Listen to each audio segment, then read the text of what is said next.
They always put the name of the hero in the title of the film, but really, a lot of times the villain is just important, maybe more important when you're making a movie.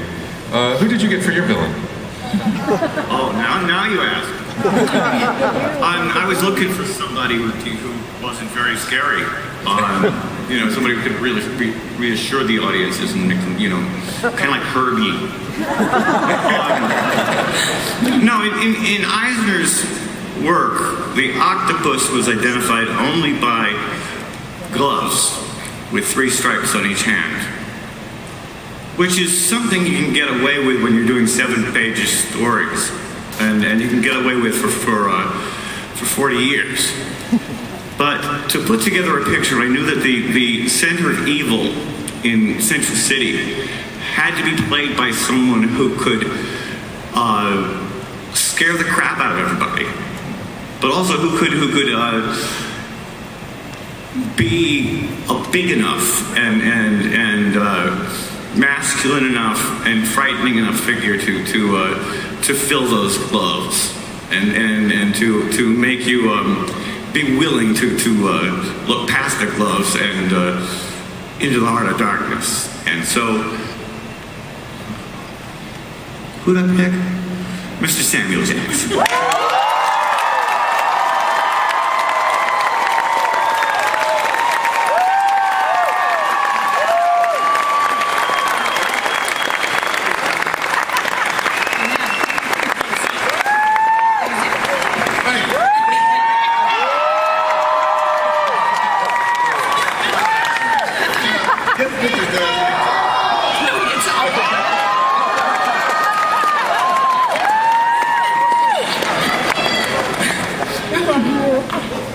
Welcome.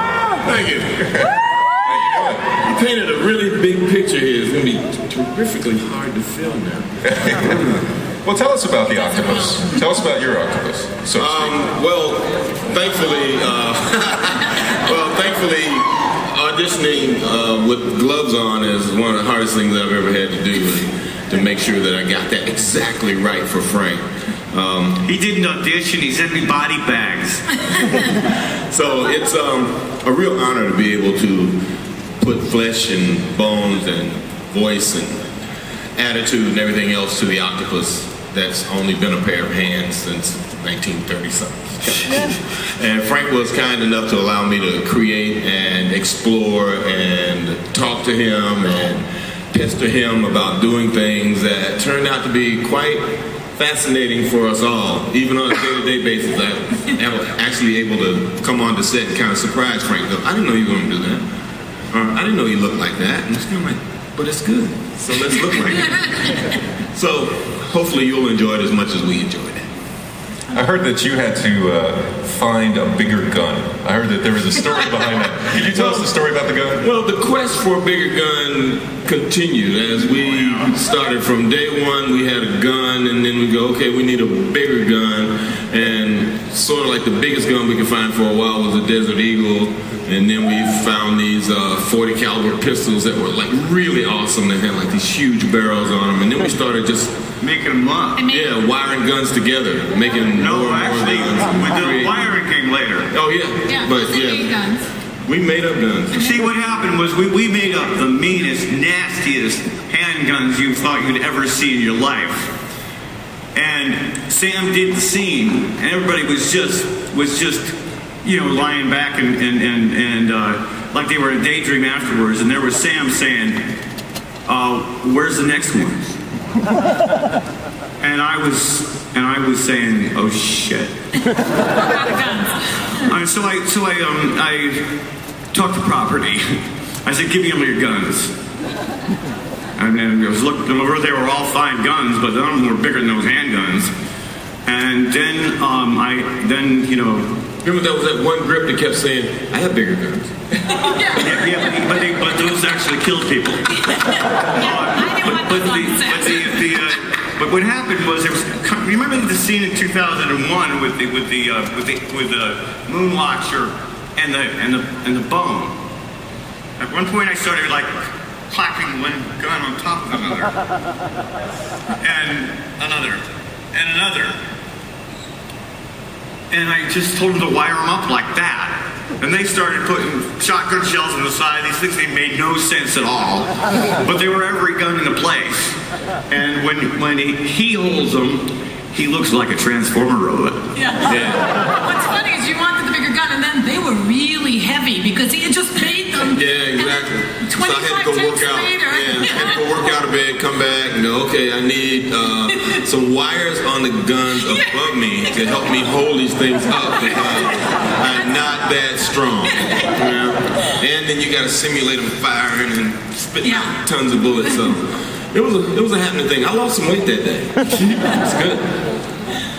You know, Sam, I guess a lot of people, when they heard that Frank Miller was going to direct a film, no one's ever made quite the career transition that he's trying to make and that he is making. Tell us a little bit about Frank as a director. We know him as a graphic novel artist and as a co-director. Tell us about him as a director. Well, like I said, extremely open to suggestion, totally without ego, which is very different from most directors. Did you tell some stories about that? Say, you know, I would like to try this, and I think if you let the cameras do this or set it up this way, then I'll be better able to do this. Most directors look at you like, I'm not giving you line reading, so why are you telling me where to put a camera? But Frank would go, well, okay, let's try it. And because most of us have been on a few movie sets, Frank's been on a couple, we've been on, I've been on like 100. So sometimes it's okay to listen to somebody that might have been on one more movie set than you've been on and kind of let it go. So he's totally open and egoless in that respect. And he's great at setting up things or talking to you about how he wants something to happen without giving you a line reading or saying like some, you know, directors who have no bedside manner. No, that's wrong. Frank would just go, you know, I liked it, but can we try it like this time so you do it a little bit softer, and then when you get to this other place, then you can get that loud. Because I like it like that too, but I like the other way. I just want to see it that way. And, you know, he kind of tricks you into doing something that you might not want to do. But he's so sweet, you have to try it. Because I'm not like that. I always go, no, this is what I plan to do, and this is what I'm going to do. Okay? Sam, did you know the Spirit comics before you came to this project? Or? Yeah, I did. Yeah. But now I have them all because Frank hooked me up. You know, I have to ask you a question. You've been an action figure now many times. There's a lot of people here that like action figures. I'm wondering who your favorite action figure of you is. My favorite action figure? I guess it would be Mace Windu, just because I got so many. Because Mace Windu comes in all kinds of forms and shapes and sizes. I got them from like, you know, large down to small, down to little bitty wind-up things that walk across my desk. And so I'm kind of having fun with Mace Windu, but I got some really cool Afro Samurai action figures. I remember the first movie I was in that had action figures was Jurassic Park. And everybody had an action figure but me and Wayne Knight. And we were trying to figure out, you know, why didn't we deserve an action figure? But I guess I've made up for it over the years because I got, you know, tons and tons of really, really cool action figures, and they're all over my office and looking over my shoulder and sitting on the desk and on bookshelves peeping around stuff. You know, kind of glaring at each other sometimes. I'm you know, catching Shaft staring at Mace Windu.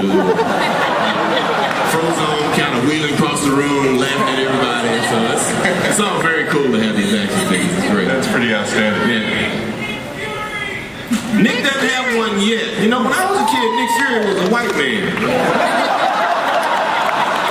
I was reading comic books then, you know? I thought you were white. It's so amazing that he finally evolved into something that makes sense to me.